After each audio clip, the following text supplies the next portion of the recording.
अस्सलामुअलैकुम दोस्तों, माशाअल्लाह पक्का रस्ता ये पक्का रोड तुहाडे दोस्तां दे सामने। माशाअल्लाह अज अपने कोले बड़ी ही खास लोकेशन तो बड़ी ही मुनासिब कीमत विच 7.5 एकड़ ज़रई ज़मीन ते 7.5 एकड़ ज़रई ज़मीन दा इस पक्के रोड ते फ्रंट है। दोस्तों माशाअल्लाह तुसीं ज़मीन वाल गौर करनी चे। बिजली मौके ते मौजूद है। आ वेखो बिजली वाला खंभा मौके ते मौजूद है ते बाकायदा तुहानू दोस्तां नू दिखावांगे कि अपना ज़ाती बिजली वाला इत्थे ट्रांसफार्मर भी मौजूद है। बिजली मौजूद है, बिजली वाला ट्रांसफार्मर मौजूद है, अपना ज़ाती इत्थे मीटर मौजूद है, बिजली वाला मीटर लग्या होया है। इस ज़मीन के अंदर 7.5 एकड़ ज़मीन के अंदर 3 अदद दोस्तां नू डेरे मिलणगे। दोस्तों तिन्ना भाइयों की यह ज़मीन है। आ वेखो तमाम निज़ाम हर एक चीज़ तुहाडे दोस्तां दे सामने ये तिन्ना भाइयों की ज़मीन है। ये ज़मीन के 3 मालक ने, यानी कि 3 बंदियां दे बयान होणगे। वो 3 आपस दे विच भाई हैगे ने ते तिन्ना भाइयों दे इत्थे 7.5 एकड़ ज़मीन के अंदर अलग अलग 3 डेरे मौजूद ने। दोस्तों ने गौर कर लेनी है। 7.5 एकड़ इस ज़मीन के अंदर तिन्ना भाइयों के 3 डेरे अलग अलग मौजूद ने। बिजली वाला ट्रांसफार्मर मौके ते मौजूद है, बिजली वाला मीटर मौके ते मौजूद है अपना ज़ाती। दोस्तों गल करन दा मकसद है कि अपनी ज़ाती दे खैश लई, फार्मिंग दे शौकीन हज़रात लई, बागात लई, डेयरी फार्मिंग लई ये बड़ा ही खास मौका है अज मेरे दोस्तां दे सामने। दोस्तों क्योंकि अपनी ज़मीन के अंदर डेयरी फार्म मौजूद है। डेयरी फार्म अपनी ज़मीन के अंदर मौजूद है। 3 डेरे भी मैं डेयरी फार्म अपनी ज़मीन के अंदर। दोस्तों रजिस्ट्री इंतकाल शुदा, कंप्यूटराइज रिकॉर्ड शुदा ये टोटल मालकीयत रकबा जे। इहदे विच कोई शमलात नहीं हैगी। टोटल मालकीयत रकबा तुहाडे सामने बड़े ही खूबसूरत ये डेरे वेखो VIP माहौल तुहाडे दोस्तां दे सामने। दोस्तों माशाअल्लाह अज अपने कोले बड़ा ही बेस्ट बड़ा ही लाजवाब मौका जे। बिल्कुल मुनासिब कीमत विच बिल्कुल खास लोकेशन के अंदर ये बड़ा ही खास मौका। तुसीं दोस्तों ने ज़मीन की कीमत वाल गौर करनी, ज़मीन की लोकेशन वेखनी, ये माहौल वेखना है, सहूलियात वेखनियां ने ते शोल्टी नाल मैं दोस्तों ये गल कीती है ना, तुहानू दोस्तां नू आटोमैटिकली ये ज़मीन पसंद आवेगी। अपनी 7.5 एकड़ ज़मीन। दोस्तों ये तहसीलो ज़िला चकवाल का इलाका जे। दोस्तों नू पता है चकवाल वाली साइड ते गिनती हुंदी है कनाल के हिसाब नाल, लिहाजा ये अपने कोले 60 कनाल ज़मीन है।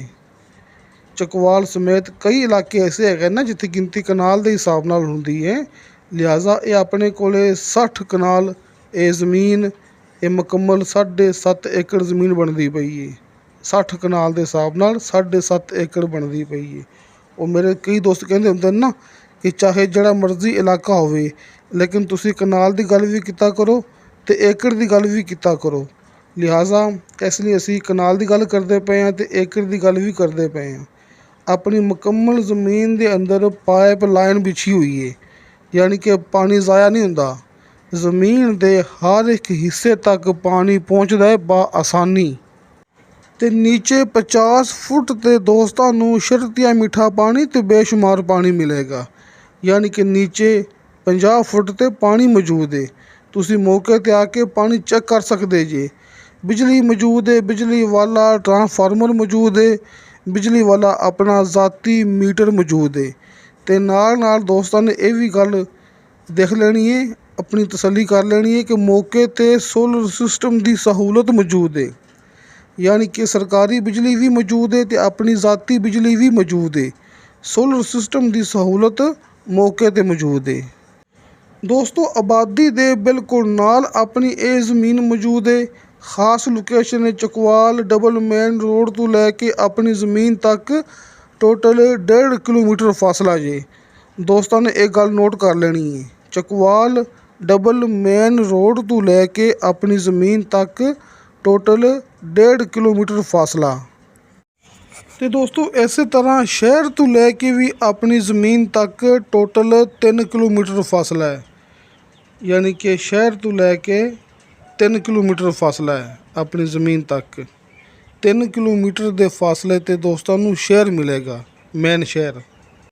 ਲੇਕਿਨ ਅਕਸਰ ਦੋਸਤ WhatsApp 'ਤੇ ਮੈਸੇਜ ਕਰਦੇ ਨੇ ਜਾਂ ਫਿਰ ਵੀਡੀਓ ਦੇ ਨੀਚੇ ਕਮੈਂਟ ਕਰਦੇ ਨੇ ਕਿ ਭਾਈ ਇਹ ਕਿਹੜਾ ਸ਼ਹਿਰ ਹੈ, ਕਿਹੜਾ ਸ਼ਹਿਰ ਲੱਗਦਾ ਹੈ, ਕਿਹੜਾ ਗਾਉਂ ਲੱਗਦਾ ਹੈ। ਦੋਸਤਾਂ ਨੂੰ ਮੈਂ ਬਾਰ-ਬਾਰ ਇਹ ਗੱਲ ਕਰਦਾ ਹੁੰਦਾ ਕਿ ਦੋਸਤੋ, ਬਤੌਰ ਸਿਕਿਉਰਿਟੀ ਇਹ ਆਪਣਾ ਹੱਕ ਬਣਦਾ ਅਸੀਂ ਤੁਹਾਨੂੰ ਗਾਉਂ ਦਾ ਨਾਮ ਜਾਂ ਫਿਰ ਜਿਹੜਾ ਸ਼ਹਿਰ ਇੰਤਹਾਈ ਕਰੀਬ ਹੈਗਾ ਉਹਦਾ ਨਾਮ ਨਹੀਂ ਦੱਸ ਸਕਦੇ। ਲੇਕਿਨ ਤੁਹਾਡੇ ਤੋਂ ਅਸੀਂ ਕੋਈ ਗੱਲ ਛੁਪਾ ਵੀ ਨਹੀਂ ਸਕਦੇ। ਅਤੇ ਇਸ ਚੀਜ਼ ਦਾ ਬਿਹਤਰੀਨ ਇਹੀ ਹੱਲ ਹੁੰਦਾ, ਤੁਸੀਂ ਦੋਸਤ ਆਪਣੇ ਨਾਲ ਰਾਬਤਾ ਕਰੋ, ਮੌਕੇ 'ਤੇ ਆਓ। ਜਦੋਂ ਤੁਸੀਂ ਦੋਸਤ ਮੌਕੇ 'ਤੇ ਆ ਜਾਓਗੇ ਤਾਂ ਹਰ ਇੱਕ ਚੀਜ਼ ਤੁਹਾਡੇ ਸਾਹਮਣੇ ਆ ਜਾਏਗੀ ਆਟੋਮੈਟਿਕਲੀ।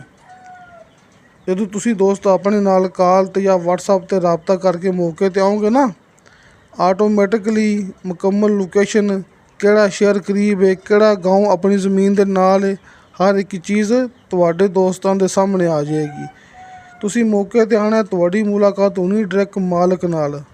ਇਹ ਜ਼ਮੀਨ ਦੇ 3 ਮਾਲਕ ਨੇ। ਜ਼ਮੀਨ ਦਾ ਸੌਦਾ ਹੁੰਦਾ ਹੈ ਮਾਲਕ ਦੇ ਨਾਲ ਆਮਣੇ ਸਾਹਮਣੇ ਬੈਠ ਕੇ। ਫੇਕ ਵੀਡੀਓ ਤੋਂ ਬਚੋ ਅਤੇ ਹਕੀਕਤ ਦੀ ਤਰਫ ਆ ਜਾਓ। ਹਲਕੇ ਫੁਲਕੇ ਬਿਆਨੇ 'ਤੇ ਮੇਰੇ ਦੋਸਤਾਂ ਨੂੰ ਮਿਲੇਗਾ ਮੁਕੰਮਲ ਜ਼ਮੀਨ ਦਾ ਕਬਜ਼ਾ। ਅਲਹਮਦੁਲਿਲਾ, ਅੱਲਾਹ ਤਾਲਾ ਦਾ ਬੜਾ ਸ਼ੁਕਰ ਹੈ। ਹਲਕੇ ਫੁਲਕੇ ਬਿਆਨੇ 'ਤੇ ਜ਼ਮੀਨ ਦਾ ਕਬਜ਼ਾ ਲੈ ਕੇ ਦੇਣਾ, ਇਹ ਕੰਮ ਸਭ ਤੋਂ ਪਹਿਲੇ ਹਾਜੀ ਇਰਫਾਨ ਅਬਾਸ ਸਾਹਿਬ ਨੇ ਸ਼ੁਰੂ ਕੀਤਾ ਸੀ ਚਕਵਾਲ ਵਾਲੀ ਸਾਈਡ 'ਤੇ। ਅਤੇ ਇਸ ਲਈ ਕਾਫੀ ਅਰਸਾ ਹੋ ਗਿਆ ਅਸੀਂ ਹਾਜੀ ਇਰਫਾਨ ਅਬਾਸ ਸਾਹਿਬ ਦੇ ਨਾਲ ਕੰਮ ਕਰਦੇ ਪਏ ਹਾਂ। ਲਿਹਾਜ਼ਾ ਇਹ ਰਿਕਾਰਡ ਵੀ ਆਪਣੇ ਕੋਲ ਹੀ ਮੌਜੂਦ ਹੈ। ਹਲਕੇ ਫੁਲਕੇ ਬਿਆਨੇ 'ਤੇ ਮੇਰੇ ਦੋਸਤਾਂ ਨੂੰ ਮਿਲੇਗਾ ਮੁਕੰਮਲ ਜ਼ਮੀਨ ਦਾ ਕਬਜ਼ਾ, ਜ਼ਿਲ੍ਹਾ ਚਕਵਾਲ, ਤਹਿਸੀਲ ਚਕਵਾਲ। ਅਤੇ ਇਸੇ ਤਰ੍ਹਾਂ ਹੀ ਸਾਹਮਣੇ ਸਕਰੀਨ 'ਤੇ ਦੋਸਤਾਂ ਨੂੰ ਹਾਜੀ ਇਰਫਾਨ ਅਬਾਸ ਸਾਹਿਬ ਦੇ ਕਾਲ ਐਂਡ WhatsApp ਨੰਬਰ ਮਿਲ ਗਏ ਹੋਣਗੇ। ਜਿਵੇਂ ਤੁਹਾਨੂੰ ਦੋਸਤਾਂ ਨੂੰ ਆਸਾਨੀ ਲੱਗੇ ਤੁਸੀਂ ਉਵੇਂ ਰਾਬਤਾ ਕਰਨਾ ਹੈ, ਚਾਹੇ ਕਾਲ 'ਤੇ ਚਾਹੇ WhatsApp 'ਤੇ। ਕਾਲ ਐਂਡ WhatsApp ਨੰਬਰ ਤੁਹਾਡੇ ਸਾਹਮਣੇ ਸਕਰੀਨ 'ਤੇ ਮੌਜੂਦ ਨੇ। ਅਤੇ ਹਰ ਵੀਡੀਓ ਦੇ ਨੀਚੇ ਡਿਸਕ੍ਰਿਪਸ਼ਨ ਦੇ ਵਿੱਚ ਮੇਰਾ ਜ਼ਾਤੀ ਯਾਨੀ ਅਬਦੁਲ ਵਾਹਿਦ ਦਾ WhatsApp ਨੰਬਰ ਲੱਗਿਆ ਹੁੰਦਾ ਹੈ। ਤੁਸੀਂ ਵਾਇਸ ਮੈਸੇਜ ਕਰੋਗੇ, ਚੈਟ ਕਰੋਗੇ, ਤੁਹਾਨੂੰ ਫੌਰਨ ਉਹਦੀ ਰਿਪਲਾਈ ਮਿਲੇਗੀ। ਲੇਕਿਨ ਦੋਸਤੋ ਨੋ ਕਾਲ, ਉਹ ਖਾਲੀ WhatsApp ਨੰਬਰ ਹੈ, ਕਿਉਂਕਿ ਕਾਲ ਐਂਡ WhatsApp ਨੰਬਰ ਹਾਜੀ ਇਰਫਾਨ ਅਬਾਸ ਸਾਹਿਬ ਦੇ ਸਾਹਮਣੇ ਸਕਰੀਨ 'ਤੇ ਮੌਜੂਦ ਨੇ। ਅਤੇ ਦੋਸਤੋ ਇਸ ਜ਼ਮੀਨ ਦੀ ਡਿਮਾਂਡ ਕੀਤੀ ਹੈ ਮਾਲਕ ਨੇ ਫੀ ਕਨਾਲ 2,80,000 ਰੁਪਏ। ਦੋਸਤੋ 2,80,000 ਰੁਪਏ ਫੀ ਕਨਾਲ ਇਸ ਜ਼ਮੀਨ ਦੀ ਡਿਮਾਂਡ ਕੀਤੀ ਹੈ। ਅਤੇ ਇਸੇ ਤਰ੍ਹਾਂ ਫੀ ਏਕੜ ਇਸ ਜ਼ਮੀਨ ਦੀ ਡਿਮਾਂਡ ਬਣਦੀ ਪਈ ਹੈ 22,40,000 ਰੁਪਏ। ਦੋਸਤੋ 22,40,000 ਰੁਪਏ ਫੀ ਏਕੜ, 2,80,000 ਰੁਪਏ ਫੀ ਕਨਾਲ। ਅਤੇ ਕਿਸੇ ਮੇਰੇ ਦੋਸਤ ਨੂੰ ਪੰਜਾਬੀ ਦੇ ਵਿੱਚ ਸਮਝ ਨਾ ਵੀ ਆਵੇ, ਅਕਸਰ ਮੇਰੇ ਦੋਸਤ ਸਵਾਲ ਕਰਦੇ ਹੁੰਦੇ ਨੇ ਨਾ ਕਿ ਵੀਡੀਓ ਉਰਦੂ ਦੇ ਵਿੱਚ ਬਣਾਇਆ ਕਰੋ। ਦੋਸਤੋ ਇਹ ਆਪਣਾ ਚੈਨਲ ਹੈਗਾ ਪੰਜਾਬੀ, ਕਿਉਂਕਿ ਮਾਸ਼ਾਅੱਲਾ ਆਪਾਂ ਪੰਜਾਬੀ ਜ਼ਬਾਨ ਦੇ ਵਿੱਚ ਇਹ ਚੈਨਲ ਸ਼ੁਰੂ ਕੀਤਾ ਸੀ, ਲਿਹਾਜ਼ਾ ਪੰਜਾਬੀ ਜ਼ਬਾਨ ਹੀ ਚੱਲੇਗੀ। ਲੇਕਿਨ ਨੀਚੇ ਡਿਸਕ੍ਰਿਪਸ਼ਨ ਦੇ ਵਿੱਚ ਤੁਹਾਨੂੰ ਉਰਦੂ ਦੇ ਵਿੱਚ ਮੁਕੰਮਲ ਮਾਲੂਮਾਤ ਮਿਲ ਜਾਏਗੀ, ਤਸੱਲੀ ਬਖਸ਼।